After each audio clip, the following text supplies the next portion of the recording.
തിരുവനന്തപുരം നാവായിക്കുളത്ത് മരം ഒടിഞ്ഞു വീണ് 2ാം ക്ലാസ്സുകാരി മരിച്ചു. കടവൂർ സ്വദേശിനിയായ 7 വയസ്സുകാരി റിസ്വാനയാണ് മരിച്ചത്. 1.5 വയസ്സുകാരൻ അനുജനെ രക്ഷിക്കുന്നതിനിടെയായിരുന്നു അപകടം.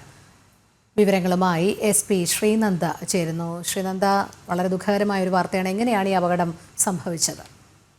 രോഹിണി, നാവായിക്കുളത്ത് അയൽവാസിയുടെ പുരയിടത്തിലെ മരം ഒടിഞ്ഞു വീണാണ് 2ാം ക്ലാസ്സുകാരി മരണപ്പെട്ടിരിക്കുന്നത്. നാവായിക്കുളം കുടവൂർ ലക്ഷം വീട് കോളനിയിൽ